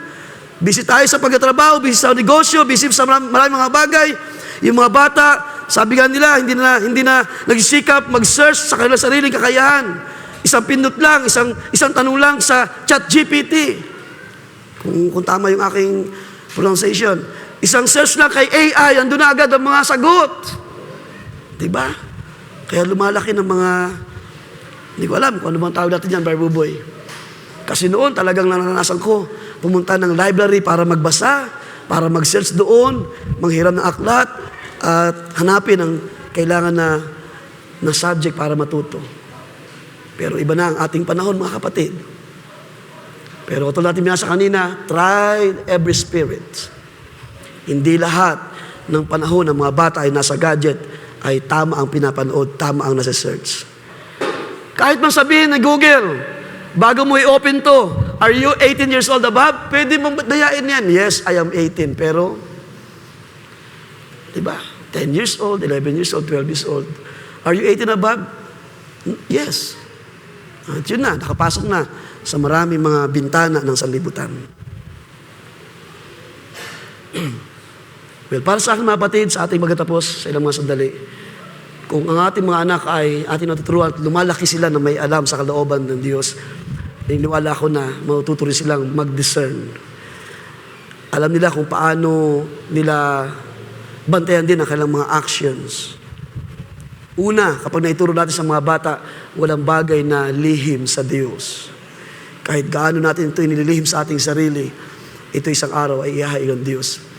sa ating harapan. So, ito yung bagay na gusto kong ipagkaloob sa atin sa gabi ito, mga kapatid, sa ating mga magulang. Iniwala ko na tayo ay mga inutusan ng Diyos. We are commanded to teach our children. At iniwala ko na hindi natin kailangang hintayin na sila ay lumaki. Habang bata pa, dapat ay atin ang sanayin in discipline. Yung mga maliliit na mga bagay na disciplinary actions. Yung pagtapik ng ayon sa kakayahan ng bata. Dahil sa ilang beses mo nang sinaway, anak, tama na, anak, tama na. Paulit-ulit yung bata, yung isang tapik. Yung palo, yung disciplinary actions. Of course, merong salita na pagpapaliwanag, pagpapahayag, anak, mali ito. Hindi mo dapat ginagawa ang bagay na ito. Hindi ito makakabuti sa iyo. At kung hindi maikinig, may palo ang bata. Na gusto kong tinang bagay na yung mga kapatid bago tayo matapos. So like Moses and Abraham, this is the purpose. Naniwala ako mga kapatid, ito yung purpose ng ating calling sa ating panahon. Katulad ating paniniwala, we believe na ang salita ng Diyos ay hindi naluluma, sino sumasampalataya. Ang sabi ng Panginoon, siya ang kahapon, ngayon, at sa panahon na darating. Yung panahon na lumipas, sa panahon ni Abraham at ni Moses, nagagalak tayo because meron pa rin itong power, meron pa rin kapangyarihan para tayo ay dalhin sa mas maayos na kalagayan. Ibig sabihin, hindi na luma yung paraan ng Diyos. Ibig sabihin, malaki pa rin yung role. Kapag ang magulang ay nagtuturo, merong malaking epekto. Merong malaking tulong sa mga bata as they are growing sa kanilang buhay. Psalm 71, ilang mga verse na lamang. So, huwag niyo kalimutan mga kapatid, ang purpose ng Diyos. Ang Diyos ay gusto niya mag-raise ng pamilya na gagawa ng kanyang salita. At yun yung ating sinisikap mga kapatid sa ating sambahayan. Ang Diyos, ang kanyang plano ay mag-raise ng mga kabataan na hindi matitigas ang ulo, mga kabataan na madaling aayunan ng salita ng Diyos, madaling i-guide. Diba? Yung pinag-aralan natin one time, yung stiff-neckedness ng bayan ng Israel, ay nangangahulugan na ang hirap nitong i-lead. Ibig sabihin, it's hard for them to lead. Yun yung pinapakita ng stiff-neckedness. Yun lamang akain mo sa gawain, yun lamang, anak, abad ka sa gadget, bakit hindi ka umawit mo na sa Panginoon? Magpasalamat ka sa biyaya ng Diyos sa ating natanggap sa araw na ito. Sa ilang mga verses na ating babasahin, ay may kinalaman na sa disciplinary action, which I believe, dapat ay ating pa rin in-exercise. Psalm 71 verse 17, sabi diyan, "O God, you have taught me from my youth, and I still declare your wondrous deeds. And even when I am old and gray," kahit man tayo ay mga tumatanda na, sabi niya, "O God, do not abandon me until I declare your strength to this generation, your power to all who are to come." Ang pagtuturo pala, kahit tayo ay nagkakaedad na, hindi ito mawawala sa atin. Ito ay bahagi na ng ating calling. Dahil hindi ibig sabihin, pag lumalaki na yung anak mo, ay maayos na. Minsan nga, 20 years old, pasaway, di ba? 23 years old, pasaway. 25 years old, pasaway. Pasaway sa magulang. Salamat, mayroong mga grayish hair, mga old people ng Diyos, mga may ubad na, pero hindi sila tumitigil sa pagtuturo sa kanilang sambahayan. Nandiyan yung ating mga nanay ng tahanan. Ate Des, Nanay Des, sa kanyang mga apo. Sabi niya, even when I am old and gray, sabi niya, wag nawa akong iwan, Panginoon, hanggang sa aking may pahayag ang iyong lakas in this generation. Proverbs 22 verse 15. Huwag niyo kalimutan mga kapatid ha, we are called, we are commanded to teach our children. Proverbs 22 verse 15, foolishness is bound up in the heart of a child. Kapag hindi naturuan ng bata, yung kamangmangan daw ay nagiging parang tali sa kanyang puso. So try to imagine that, yung bata na walang alam sa kalooban ng Diyos, lumalaki siya na mangmang sa kalooban ng Diyos. Bagamat siya ay matalino, sabihin natin, academically matalino siya, marami siyang achievement sa lupa, maaaring siya ay nag-graduate pa ng gantong degree, cum laude, summa cum laude, pero kung siya ay lumaki na walang kalooban ng Diyos, ang puso niya is bound by foolishness.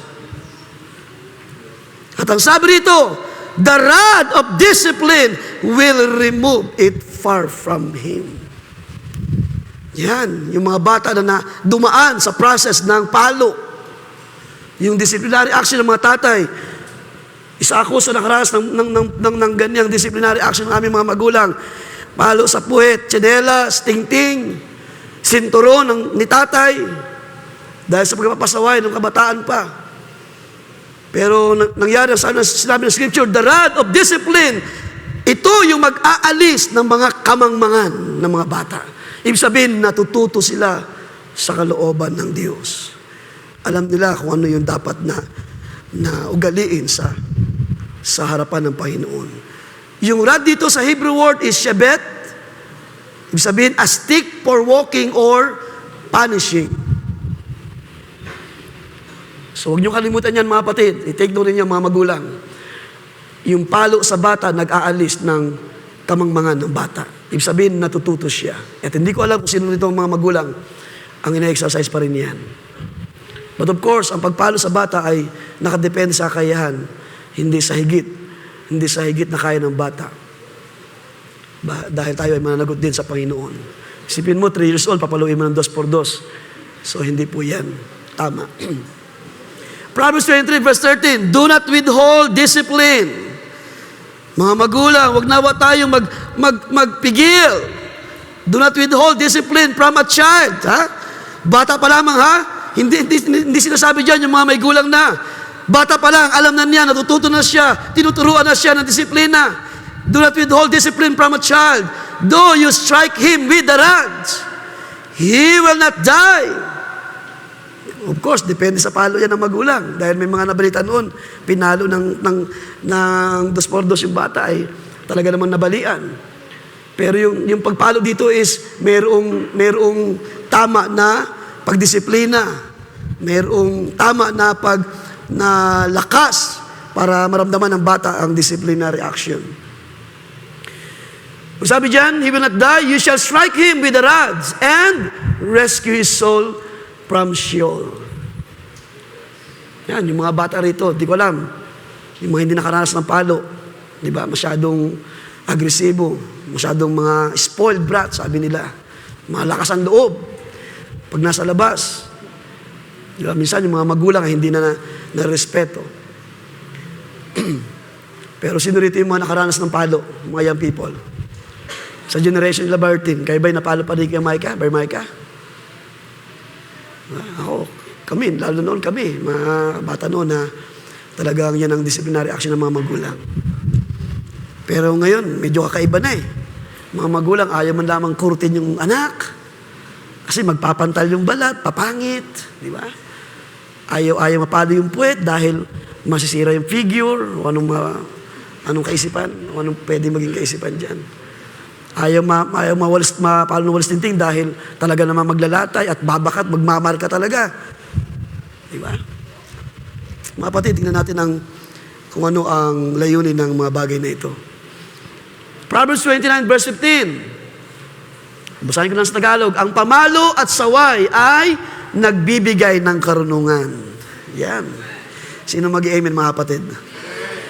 Ang pamalo at saway. Ganito mga kapatid, mga magulang, hindi tayo mamamalo nang walang salita ng Diyos.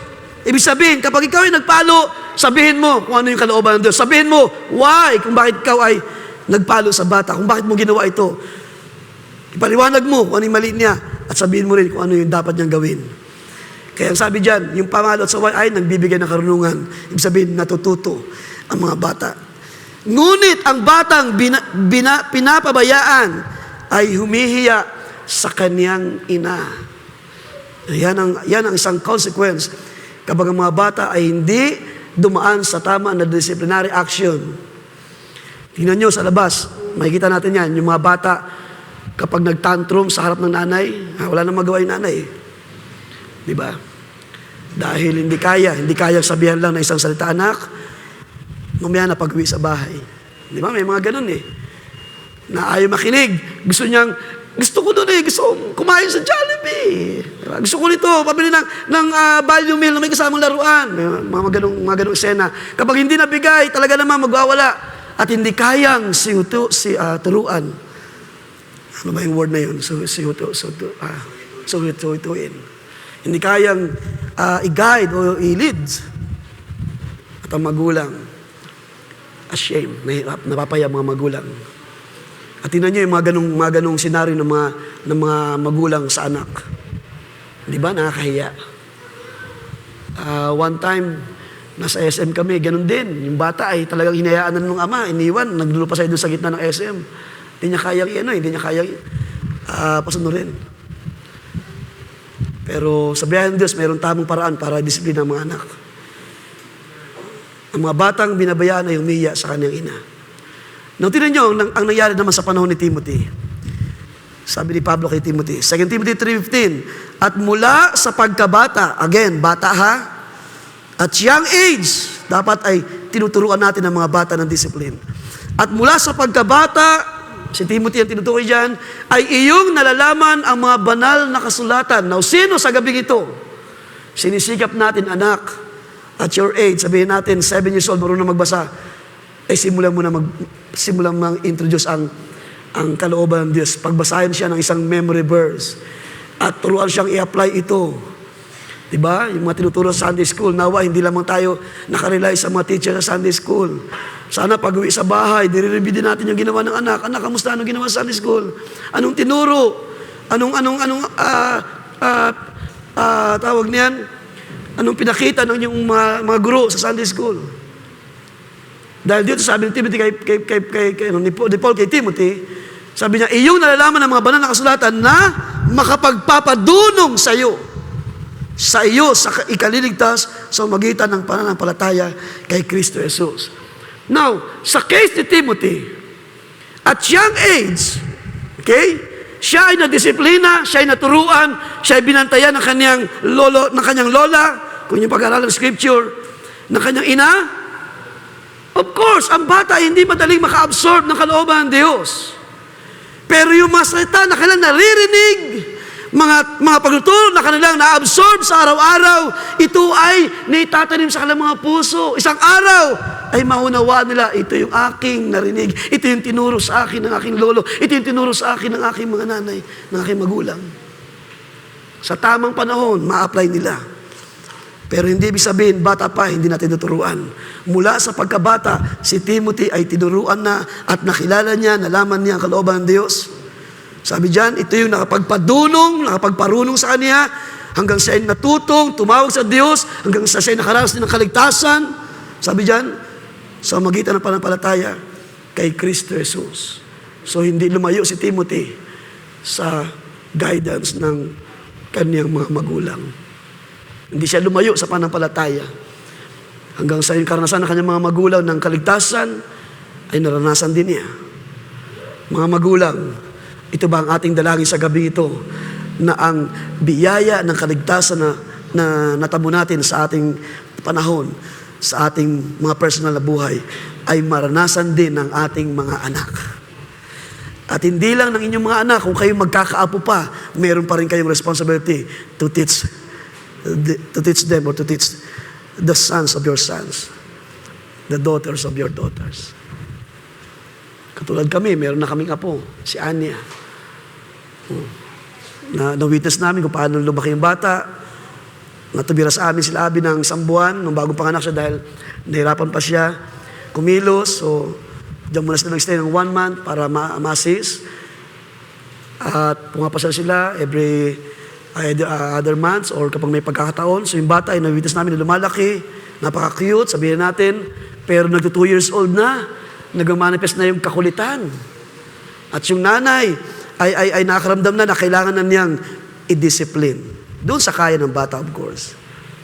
At hindi hayaan na lumaki na masungit or suplada. Hindi marunong makinig sa mga kuya ate, sa mga pinsan. So mula sa pagkabata, ito yung ating responsibility mga magulang. Meron tayong role like Moses. Tayo ay tinuruan, inutusan ng Diyos para turuan ng mga bata. So paano nalaman ni Timothy sa kanyang kabataan ng kalooban ng Diyos, may mga magulang na nagturo sa kanya? Paano malalaman ng inyong mga anak? Nandiyan ang mga magulang, nandiyan kayo. Kayo ang magtuturo sa mga bata ng kalooban ng Diyos. And I can say this is the greatest role na meron tayo sa ating panahon. At ito'y malaking challenge sa atin. Kanina nga, pinagalitan namin si Prince dahil nabasa ni Shen yung laptop niya. So yung used na laptop ko ay ginagamit niya yun minsan. Schedule niya ngayon maglaro. Ginamit ng ate Shen niya. Umiyak. So pinagalitan ko, sabi ko, ano bang mas mahalaga? Yung trabaho ng ate mo o yung paglalaro mo? Sabi ko, yung paglalaro mo, mayroon niyang tamang panahon, pwede natin i-adjust yan. Iniyakan yung games dahil hindi raw siya makapaglaro. So, paano maututo yung mga bata kung hayaan lang natin? Di ba? Sa case na yun, pwedeng sabihin na, sige na nga, kuha ka ng cellphone mo dyan. Ito na yung cellphone. Or ito yung available na gadget. Pero minsan, kailangan pa rin turuan. Kailangan ipakita ang maling mga actions, ang mga maling damdamin. Ang mga laro ay hindi dapat iniiyakan ng mga bata. Now, sa aking pagkatapos, I just want to leave this advice sa inyo mga magulang. Para sa akin, while there's still time, simulan ninyong bawasan ang panahon ng mga bata sa gadget. Kung meron man tayong mga anak na 6-7 years old na nakahawak na ng cellphone, simulan natin habang may panahon pa. I-limit ang oras ng paggamit ng cellphone. Yung mga bata na meron ng access sa Facebook na under 18 years old, supposed to be dapat 18 above, pero meron ng access sa Facebook, bantayan natin mga magulang. Kung hindi lang related sa trabaho, sa pag-aaral, ay wag na lang humawak ng gadget. Dahil sa isang pindot, sa isang search, sa isang pindot, maraming lumalabas, maraming mga, sabi pa ni Pablo, principalities in the air. Mga espiritu sa kahanginan na paroot pa rito, dumadaya sa mga tao, dumadaya sa marami. Huwag nawang madaya ang mga anak ng Diyos. Because hindi tayo nakikibaka sa laman at dugo, sabi ni Pablo, tayo nakikibaka sa mga espiritu sa kahanginan. At yan ay nasa mga bagay sa lupa. Nasa technology, nasa mga gadget, nasa mga cellphone. So while there's still time, this is my advice sa akin with all mula sa kaibuturan ng aking puso. Dahil nakita ko ang effect, ang reaction nung mga nakalipas na panahon ng ating Sunday School Ministry ay hindi pa nangyari yung mga ganitong mga actions, mga ganitong mga senaryo. Of course, yung mga bata na naglalaro, minsan nagkakapikunan, nag-aaway din, ay normal naman yan sa mga bata. Pero when it comes to actions na hindi dapat sa bata, it is imaginable. Diba? Parang hindi mo maisip na gagawin o sasabihin ng isang 6 or 7 or 8 years old na bata. Kaya sa gabing ito, yan ang aking may iwan sa ating lahat, sa atin ng mga parents, dear parents, sa iglesia ito, sa ministry. Habang may panahon pa, ay ating bantayan ng ating mga anak, ating mga bata, ituro natin ang kalooban ng Diyos, dalhin sila sa pagbabasa sa salita ng Diyos.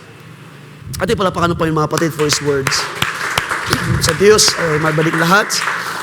Ang mapulit pasalamat sa bagay na ito, anuman ang mga bagay na inihanda ng Diyos sa ating panahon. Panginoon Diyos, kami ay nagpupuri at pasalamat sa iyong mga salita. Ikaw ay aming tinataas, tinadakila. Salamat sa iyong biyaya ng karunungan, pagtuturo, pagsasansala, at pag-akay, Panginoon, sa iyong mga banal, sa amin ang mga magulang na may mga anak, O Diyos, sa amin na may mga sangbahayan, Panginoon, na inaalagaan, binabantayan. Lord, nalalaman mo, Panginoon, na hindi namin magagawa, kayang gawin ang lahat ng bagay. Hindi namin kayang bantayan 24 hours, 24/7 ang aming buong sambahayan. Ikaw lang, O Diyos, ang makapagbabantay, makapag-iingat. Subalit hindi mo kami hinayaan na hindi kami, Panginoon, maging daluyan ng iyong purpose, ng iyong layunin, ng pagkatawag sa bawat isa. Kami na iyong inutusan, kami na iyong pinagpala ng iyong salita, na iyong kalooban, O Diyos. Katulad ni Moses, katulad ni Amang Abraham, O Diyos. Sila ay ginamit mo to teach their children, O God, to guide their people, to guide the nation Israel. Pero higit doon, O Diyos, ay kanilang maturuan ang kanilang buong sangbahayan, ang kanilang anak, ang anak ng kanilang anak, ang anak ng kanilang mga anak, O Diyos, kung saan aabutin, O Diyos. Hallelujah. At hanggang sa aming panahon, ito yung aming nakita, ito yung aming karanasan, O Diyos.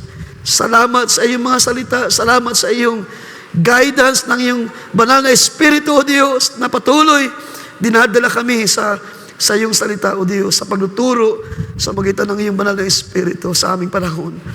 Bless your church, bless your people. Pagpalain mo pa ang aming mga mahal na mga magulang, patuloy pa silang palaguin in wisdom and knowledge, Lord. Patuloy na sila turuan na aming dalhin sa iyong kalooban ang aming mga anak, mabantayan sila, maturuan sila, mailayo sila sa mga espiritu, sa kahanginan sa ulit mga araw na ito, Diyos. Salamat dahil ikaw ay patuloy na nangungusap sa ulit mga araw na ito, Diyos, sa aming panahon. We thank you, Father God, for your word. At sa iyo lamang, Panginoon, ay patuloy na pinagkatiwala ang lahat ng bagay. At sa iyo namin patuloy na itinataas ang mga kabataan sa iglesyang ito, Diyos. Hindi lang sila, kundi kami, kahit man kami na mga may gulang na, O Diyos, na kami ay maging isang ehemplo, isang malaking halimbawa, O Diyos, sa lahat ng bagay, sa salita, sa mga actions, sa pananampalataya, sa kalinisan, sa kabanalan, sa lahat ng bagay, O Diyos. Tulungan mo pa kami, Panginoon, na aming malakaran at aming may sagawa ang iyong payo para sa aming sangbahayan sa mga panahon na ito. Sa iyo ay aming maingat.